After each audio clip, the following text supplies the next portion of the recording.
Now we back. We back. And it's Yo. Gravy. And all the apps. I am on. This is an awesome. I love this. You know what I mean? This is a very good segment, very insightful. You and your journey, and you know, I'm always learning something new from you every time you come. And it's unintentional from you, but just you being yourself and walking your walk, you're teaching also. So from me to you, that's what I get from you every time I see you. You have something to give. So I want to ask you, Kyle, read your email and your journey that you're calling this for the grant is finding the Father in me. I want to ask you what that entails for you. Like, what does that mean for you, and why are you calling it that? My mother had two biological children. She had my sister Tammy, who was 2 years older. She had her when she was 14. And she had me when she was 16. So, over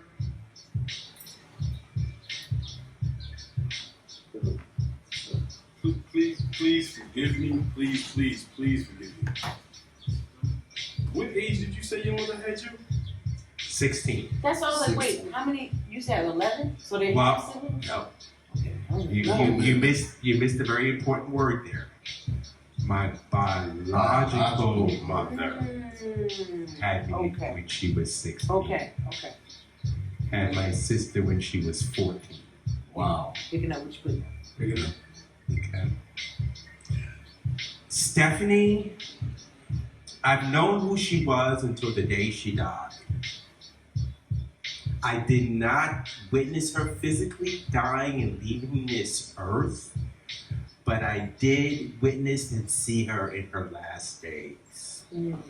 This is going to sound ugly and nasty and vengeful, hateful, and all that crap. But for me, it was a relief because I knew where she was, but I don't know where she is. And there's a difference. I know that she died in the hospital, and I'm comfortable with that. I'm comfortable with the fact that she's gone.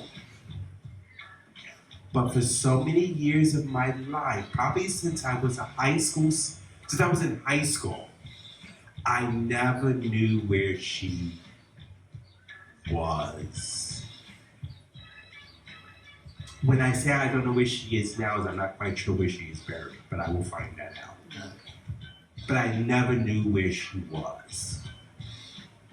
At one point, my grandparents took me to Boston to find her, and we did. When I was older, we lived in Carlisle, and she came to live with us. But she was always my grandmother was always getting telephone calls. Your daughter's down here at the park drunk, or she's high, or she's passed out. And when you're 10 and 12 years of age, that's no kind of shit to be dealing with. But my grandmother always made her available to me and made me available to her. There was never this secret, there was never this hiding, there was never this keeping away. Stephanie was always welcome to be a part of the circle.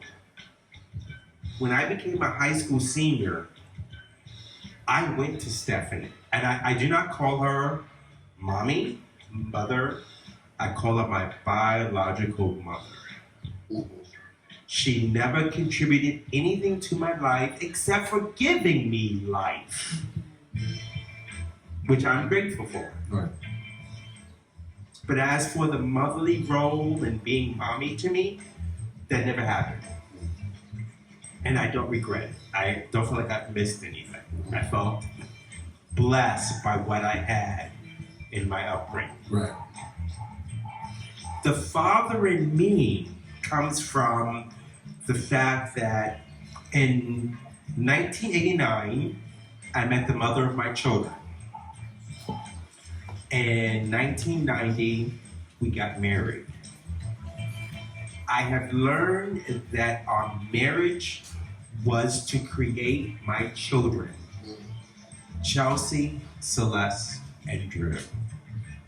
That was the only purpose of that marriage. God ordained us to have children. God did not ordain us to be husband and wife. There's a difference. I You can relate to just that. said something that straightened me out of my own life. So I can relate to that myself. Go ahead. Les. Oh, listen, that was just an exclamation from the background. Oh, okay. I didn't need to add on to that. Like Oh, yeah. what you just said was like a revelation in itself. Okay. Like there's some layers to that. Yeah. But like right now I'm on the surface, but it hit me because I have 8 children. And there's like one woman that I just never understood why it didn't work. Like, but when you say it, because I am older and I can sort of hold that now, where it's like our children are beautiful and they're doing stuff and they're living in there. They're involved and invested not only in their lives but in the lives of the people around them, and other people have found purpose in supporting them and being part of what they're doing and where they're going. And so,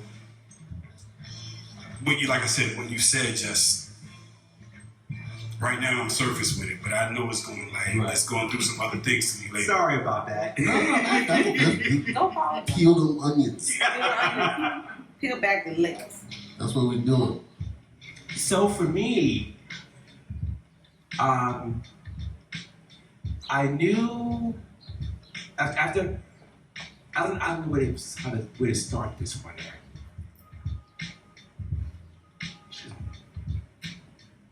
As a child growing up, at the age 5, 6, I had G.I. Joes. I had those army figurines that were plastic that had the guns shooting out. We had those. I had the Barbie dolls. I had the Barbie head. Well, I didn't have it. My cousin had it, but I stole it from her because I liked playing with her hair. But this may sound graphic, but I never liked seeing my G.I. Joe. As a kid, at this age now, and thinking back on it when I was 5 and 6 years of age, I never liked seeing my G.I. Joe man with clothes on. That didn't come out until I was 36 through therapy. And I think that my family knew that, which is why they were always, my sister said to me, "You're the last to find out." Because they knew that about me. They knew that I liked playing with dolls, that I loved doing my Barbies. My cousins, they used to have these heads with shoulders, and you put them between your legs, and you can comb their hair. The cosmetology.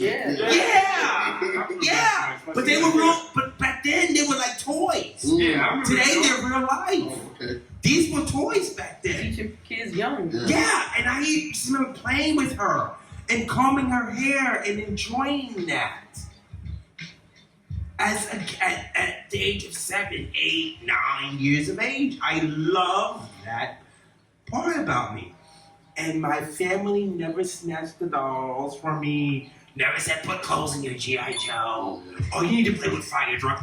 I started my taco truck when I was 7 years old. I don't remember playing with it. I think that's why I said it's in good shape today. But that's how that part was. Yeah. So now, here we are, 30 years later, and my children come along. Chelsea came first, and I knew there was something going on within me, but I didn't know what. I just know that I only wanted to have one child. And I was done. I was content. I was satisfied because there was something else going on. Right. What that was, I didn't know. I honestly, to this day, do not know what was going on. I do know that my mother of my children, and we were married, wanted to have a second child. It took my body, and I won't go into detail, but it took my whole body, mind, soul, spirit to connect with that whole philosophy of having another child. When I knew it, there was something else going on, but I didn't know what. I didn't have thoughts about other men. I didn't have thoughts about other women. I just knew that I was content where I was at that place in my life. I don't know if that makes any sense. Yeah. Okay. So Celeste came along, and Celeste,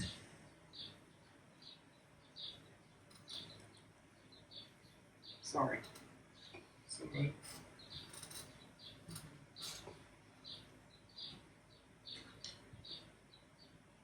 Celeste is your second child after you. The first one or the second one? Second. Second one.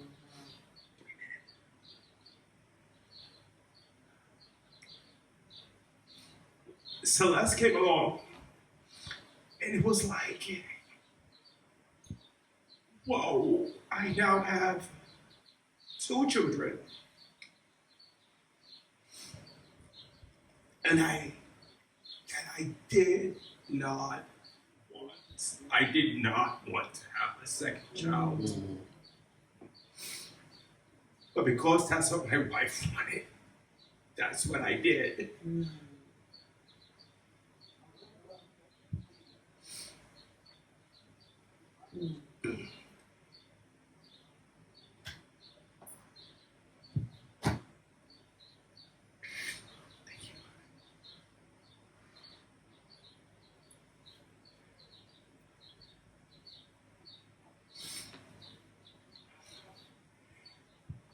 I cry because she's the one that I got the closest to when Charlotte and I split.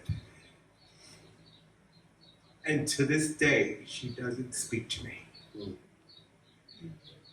And that's the part that hurts. I did the child support thing, I did the weekend visitation, I did all that I could to be the father to the 3 of them. But Shaw felt, I feel that the mother of my children feels that if I can't be a husband, then I can't be a father. And she took that from me.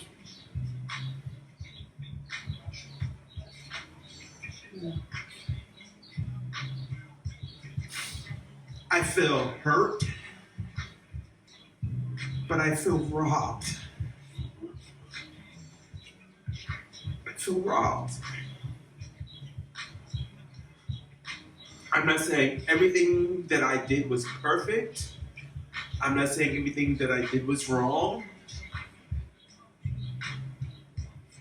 But the situation that she put me in made it horrible. Right. That to this day I have no relationship with children. None. And I have a granddaughter. I'm sorry. And it's gotta be very hard to deal with. And to share, thank you for feeling safe to share all of this with us.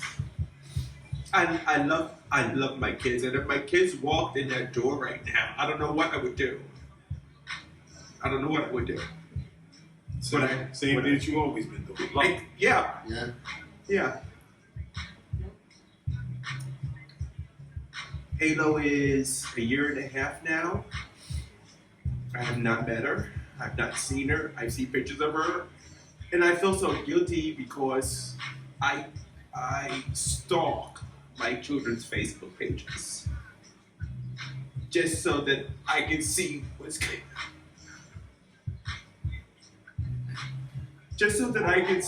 going on in their lives.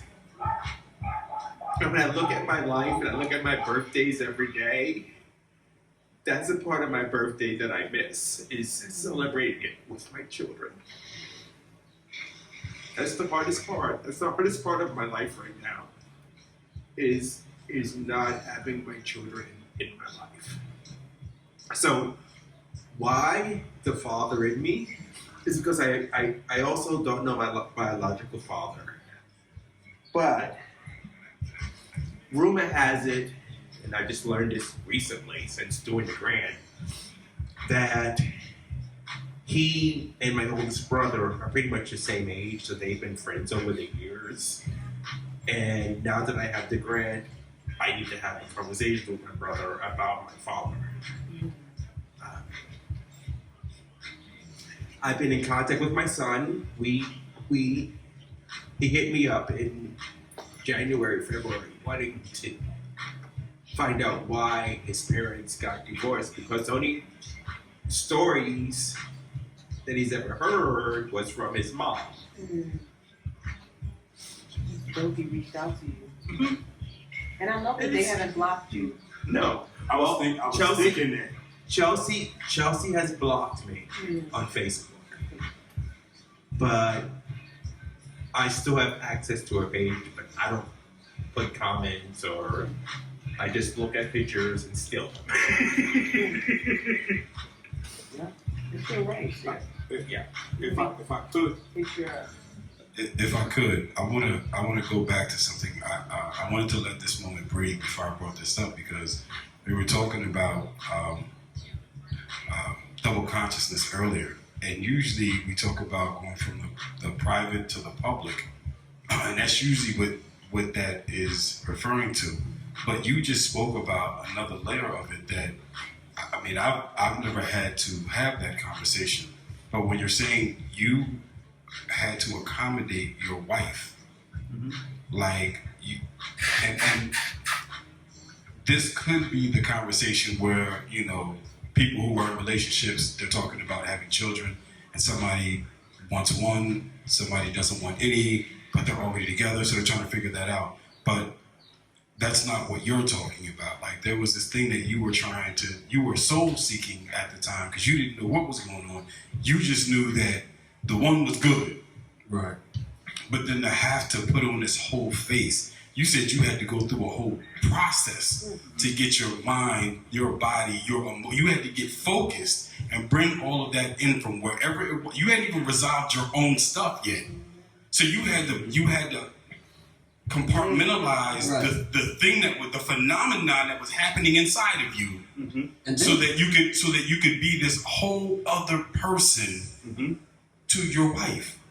Like, and you know, people don't really go into the.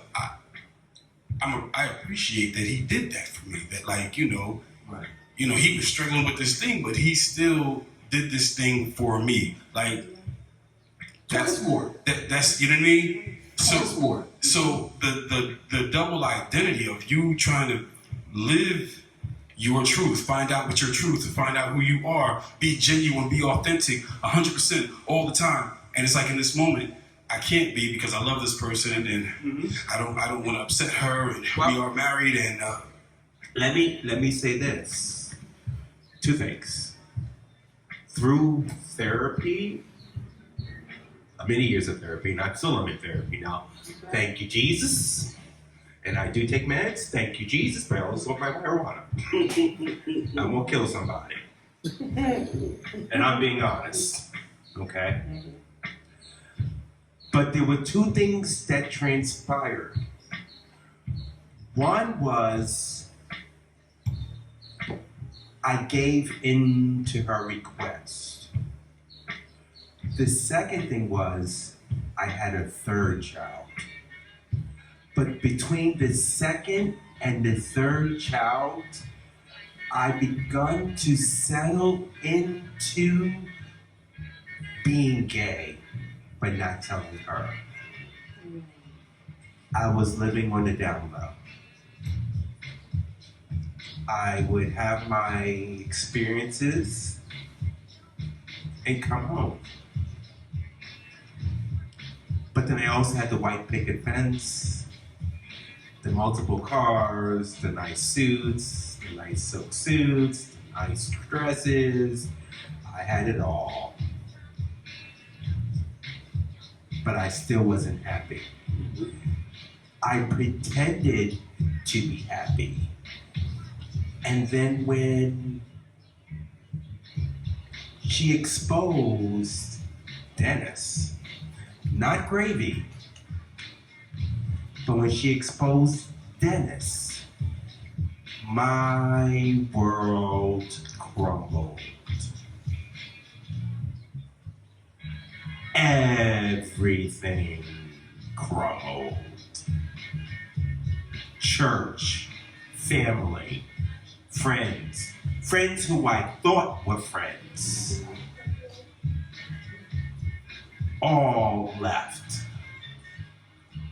You're on your own. You heard this, and I'm not going to use white, but she is white. But you hurt this woman. You made 3 kids, and it all became my problem. I was the guilty one. I was the one that was wrong. Everything that I did was wrong. And yes, it was. But at that point, I had nobody to go to but to shame. I attempted suicide. I threatened her life. I was at the bottom of the barrel where you see tar on the street, but below that tar there's rocks, but below those rocks there's dirt, but below that dirt there's even more dirt. I was the dirt below the dirt. At least that's how I felt. And I felt that way for a very long time. I had my weekend visits. I didn't have a car, but I had my weekend visits. She provided transportation, paid my child support, never missed child support. In fact, at the end of it, when I was done after 18 years, she had to give me money back. Hallelujah! I still have that check. Never cashed it, I framed it. I framed it. The other thing that I did not do was Cheryl filed for I'm sorry, I should have said her name. The mother of my children, thank you. The mother of my children filed for divorce. Okay, I'm cool with that. She served me on my birthday. I'm okay. I'm cool with that. I got over it. But I never signed the papers. The reason that I'm beginning here, and the reason why I never signed the papers was because I never wanted to have to answer to my children that I divorced their mother. I never wanted to have that guilt. Yes, we both contributed to the demise of that marriage. Was it more 75-25? Yeah, me being in the 75. Yeah, I accept responsibility for that. But also there's that 25% that's her responsibility as well. Whereas you tore the children from me because you felt I'm a lousy husband, then I'm a lousy father. And I won't say what she labeled me as, because I can't document that at this point. But she put some ugly labels on me. The church put ugly labels on me. I felt guilty, I felt dirty, I felt down.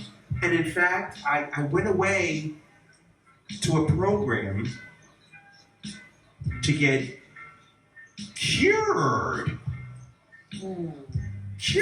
of being gay. It was a program where I left the state of Pennsylvania, gave up my job, gave up my 3-bedroom house.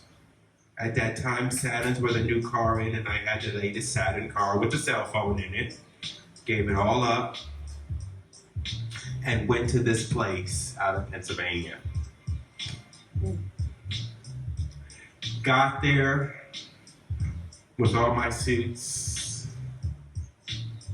all my nice clothes, to be living in a trailer with 9 other guys, and I'm dealing with homosexuality.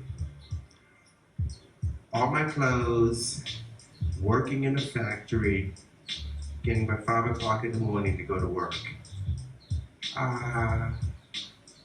So for 3 months, I endured that.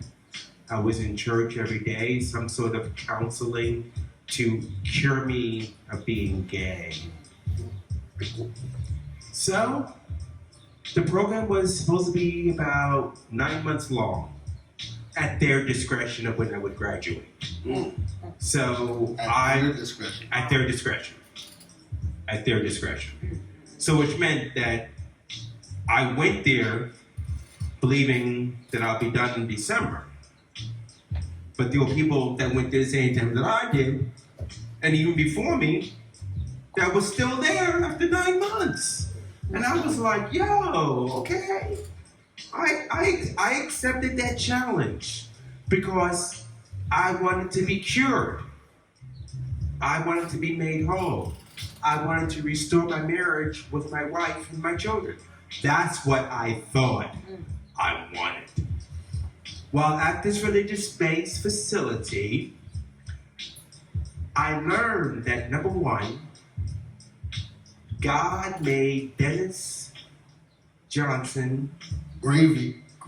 Now, at that point, Gravy. at that point, honestly, at that point, the only people in my life that were calling me gravy was my family. Which is what I'm saying when finding my new identity has been in the last 2 years with identifying with gravy. So, but I'm there and I'm like, you know what? You have taught me something. God don't make no junk, right? Yeah, he don't make no junk. Well, he made me. I ain't no junk. Right. This conversation I'm having with myself. So I'm going home. So that morning I went to work. I'm in Kentucky now. I have no car. But I'm in Kentucky. I'm like, you know what? I'm going home. Called my sister and I said, yo, I'm coming home. I don't know when I'll be there, but I'm coming home. So that day, I finished work, went home, went back to the facility, packed my belongings. And I think by 7, 8 o'clock that night, the authorities came to me. And they said, we hear you leaving. I said, yes, I am going home. Okay. Wait, how did they find out? Someone told me. Yeah, someone told me. They said, okay, you got 10 minutes. So I had 10 minutes to pack my belongings. Wow. They took me to the bus terminal, which was an hour away, dropped me off, and left.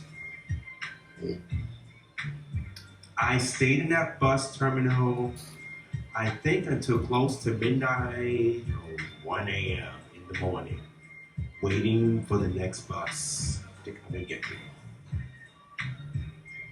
I went to Ohio for a week, and at my sister's, and while in Ohio, I contacted Lancaster about homeless shelters because I had no home to come back to. So I lived at a homeless shelter for 6 months, worked, they took half my paycheck, but I kept the other half. When I worked a temp job. So what I would do is 1 week I gave them half my paycheck. Next week I kept my whole paycheck. You ain't getting all my money now. I still gotta pay child support. Wow. But I did that for 6 months. And that's it for now. Man, good gravy, Johnson. Good gravy, Johnson. I Thank you really, for really sharing. appreciate you sharing that with us, man. And I'm excited to see your journey play out, you know, after your trip, you get back, you know, maybe you can tell us about Oh, really? Oh, There'll be yeah. more of these before I go to my trip. it. There'll be more of these. Okay. That's what's up. Anybody else got any questions, anything to say? So many beautiful layers to you, and what a blessing to sit beside you to hear your story. You know, everybody has a journey, and I'm just grateful that you chose us to share this particular segment of your life with. You know, it's just an honor to hold space for it, and just covet it as sacred, because it is. You're sacred, and like you said, God don't make no junk. Right. Like, you're not junk. You never were junk. Never will be junk. Never will be junk. All those lies that was told to you, and it makes me feel sad that, you know, your community wasn't aware enough or supportive enough to be there for you as a black man coming out. Like my brother David, like, and that's a whole other can of worms. But it's just, you see community and like how they view homosexuality or how they view down low. Like down low is the worst scum of the earth. But do they have safe spaces? Do they have accessibility to spaces to be able to be themselves, to unpack everything that you were going through when you had your first kid? Because you probably were like, what the fuck? Like, all right, I'm cool, but like, I need In a second. yeah, like, come on, man. You know, to unpack all that. You know what I'm saying? And maybe if you had unpacked it, you know, maybe you would have been like, we can procreate, we can still have babies. But you know what the funny thing We can is? still have babies. Look, even if he couldn't have unpacked it, just being in a space where it was all right to feel it. Right. To feel, to not be numb. You know, I always say I never want to be numb. I never want to be numb in my life. And so you were feeling all the feels, you're going through all emotions, and what an honor to receive this Baldwin scholarship, like for you Yes, to go sir. forward and just do some shit you want to do for yourself right now. You know what I mean? Hopefully it's the beginning of many more goals to yourself. The other thing I want to go back to the I don't know what clip this is, but if it's the first clip, when you were talking about being worthy and what people do to make them stand out in society and things of that nature, I always find that it's the people who aren't well known, the people who don't get shine because people are like, just, oh my God, they did this and they did that. You're not in the newspaper. Yeah. You're not up on plaques on different organizations, but the stuff that you do has impacted people's life so powerfully. Like, some people are alive right now because you gave them a shower, a bed, a plate of food, a kind word, or just let them be. You just let them come in and be. They didn't have to do anything. They didn't have to pay you. They didn't have to become somebody else to be cool, so that you Right. thought it was all right for them to be in your space. And if you had other people in there, now they gotta change who they are to fit in with whoever's inside you. Like, it's a whole thing. That part of allowing people to just be them, and the thing that Gracie's talking about is if you had the thing that you offer to other people, that is like, I mean, I celebrate you for the grant that you have, but I celebrate you more just because you're you. Right. Thank you. Well, what more can we say, man? This is a good We man can right here. advertise. Thank you for coming on the stage. The stage. Yes. Advertise the stage, the space, the Advertise show. what you're doing. Let's go hard. When you're closing, that's what that's. Yeah, well, we were having closing remarks, so I was gonna get to that. You see, he said the stage. This is why we do what we do here on this stage. I At the public gallery stage. You know what I mean? It's just an honor to have you here. It's an honor to have you as a friend. That's right. Indeed. Fam, you know what I'm saying? Friend, Yes. family, folk, you know what I mean? You don't get a hug, you get a mwah. You don't get a handshake, Look, you get a all that kiss. shit. You gotta shake me. Meet me where I'm at. That's where I'm at. All right, You know what I mean? I'll do that. Yo, we have the amazing Grace, DJ Miles P. I'm Tyrell Tito's Hawk. Dennis, good Gravy Johnson. Thank you. Thank you all for watching We need the to stage. give a shout out to the supporter. No, you got to come in. We Oh got yeah, we you got to wanted make the sure whole we're signs there. up. Come on, Papa. Come on, Come on. Put your face over. Gallery. Put your face over Come to the on. camera. You know, That's what That's what I'm going to Liberia with. Yeah.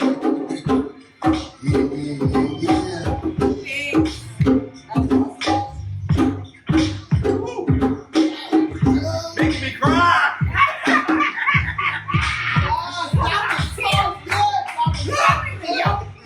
Yo. Woo!